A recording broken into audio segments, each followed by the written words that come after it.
నేను అనుకుంటుంది బీజేపీ జనసేన తెలుగుదేశం పొత్తుల్లో ఈ సంక్లిష్టత మరింత గందరగోళానికి దారితీసి వారి వారి విజయావకాశాలని అనవసరంగా కొంత తగ్గించుకుంటున్నారేమో అనిపిస్తుంది. ఇప్పుడు కూడా మిత్రపక్షాల మధ్య పొత్తు ఒక వారం 10 రోజులు గడావుడుగా ఉంటుంది. ఇప్పుడు టైం కూడా దొరికింది కాబట్టి ఎలక్షన్ ఇంకొంచెం కొనసాగించే పరిస్థితులు ఉన్నారు. ఇప్పుడు పవన్ కళ్యాణ్ గారు సరే వాళ్ళకి Kakinada MP plus Pithapuram MLA Janasena ఖాతాలోకి ఇచ్చిన తర్వాత వాళ్ళు ఎవరైనా అభ్యర్థిని పెట్టుకునే స్వేచ్ఛ ఆ పార్టీకి ఉంటుంది. దాన్ని మనం ఏం ప్రశ్నించలేము.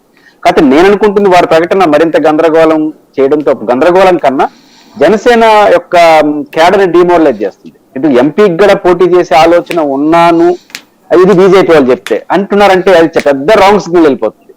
ఎందుకంటే పవన్ కళ్యాణ్ గారిని ఏం కావాలని కోరుకుంటున్నారు? వాళ్ళని అభిమానించే వాళ్ళు ఆయన ముఖ్యమంత్రి కావాలని కోరుకుంటున్నారు. కనీసం ముఖ్యమంత్రి కాలేకపోతే ఈసారి పవర్ఫుల్ వ్యక్తి అయినా కావాలి. పవర్ఫుల్ ఢిల్లీ పోయిన తర్వాత ఇంకేం పవర్ఫుల్ అవుతుంది?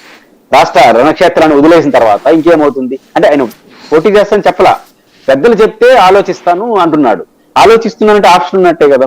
నేను అనుకుంటుంది పవన్ కళ్యాణ్ గారు కానీ ఎంపీగా కంటెస్ట్ చేస్తే చాలా పెద్ద డిఫికల్ట్ అనేది జనసేనకు వచ్చేస్తుంది, ఒక వీక్నెస్ వచ్చేస్తుంది. అంటే రాష్ట్ర క్షేత్రాన్ని వదిలేశారు, ఇంక ఢిల్లీకి వెళ్ళిపోయారంటేనే తెలుగుదేశం పార్టీ ఇట్లా కన్విన్స్ చేసేసిందేమో అనే బ్యాడ్ సిగ్నల్ వెళ్తే ఖచ్చితంగా జనసేన సీట్లు మిగతా ఎమ్మెల్యేలు పవన్ కళ్యాణ్ గారు ఆంధ్రప్రదేశ్ భూమి మీద ఉండి ఆంధ్రప్రదేశ్ అసెంబ్లీలో ఉండి ఒక మంచి పాత్ర పోషిస్తాడు, భవిష్యత్తులో దాన్ని మార్పుకు దారి తీస్తాడనే మెసేజ్ ఉంటేనే గట్టి పోటీ వస్తుంది జనసేన నుంచి. అలా కాకుండా ఆయన పార్లమెంట్కి పోటీ చేసిన, పార్లమెంట్ అసెంబ్లీకి పోటీ చేసిన ఖచ్చితంగా ఒక రాంగ్ సిగ్నల్ వెళ్ళిపోతుంది. రెండుకి పోటీ చేస్తే ఓడిపోతున్న భయం అనే సిగ్నల్ వెళ్ళిపోతుంది.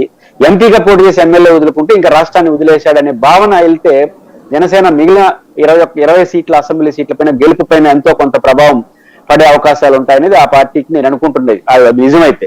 కాబట్టి ఇవి ఇప్పుడు ఒకసారి ఒక అవగాహనకు వచ్చేసిన తర్వాత రోజుకు ఒక ట్విస్ట్ వస్తా ఉంటే ఇది ఏమంటున్నారంటే జనసేన వాళ్ళు వ్యూహం అంటున్నారు. అది జనానికి అర్థం కానివన్నింటినీ వ్యూహం అనేస్తే ఎట్లా? ఇప్పుడు వాళ్ళకి ఏం అర్థమైందో నాకు తెలియదు, కానీ మనలాంటి వాళ్ళకి కానీ జర్నలిస్టులకు కానీ ప్రజలకు కానీ ఎవరికి అర్థం కాని వ్యూహాలు చాలా ప్రమాదం. ఇప్పుడు వ్యూహం ఉండొచ్చు కానీ ఆ వ్యూహం జనానికి కూడా అర్థం కావాలి, ఒక రోజు బట్టి 2 రోజులు. ఎందుకంటే ఆ వ్యూహంలో భాగం కావాల్సిన ప్రజలే కదా. అంటే అట్లా ప్రజలకి ఎవరికి అర్థం కాని వ్యూహాలు రచిస్తే అది తిప్పుకొట్టే అవకాశాలు ఉంటాయి.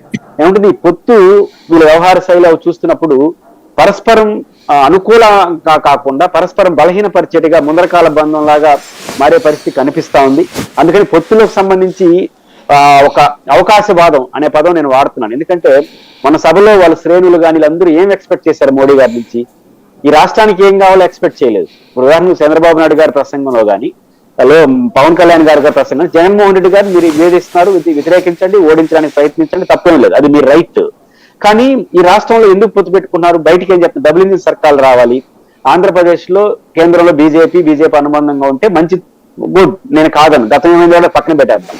నేను అంటున్నాను సాయి గారు, ఇప్పుడు విభజన చట్టంలో ఏవైతే అమలు కాలేదో వాటిని మోడీ గారిని డిమాండ్ చేయమన్నట్లా. సార్ ఇవన్నీ ఉన్నాయి.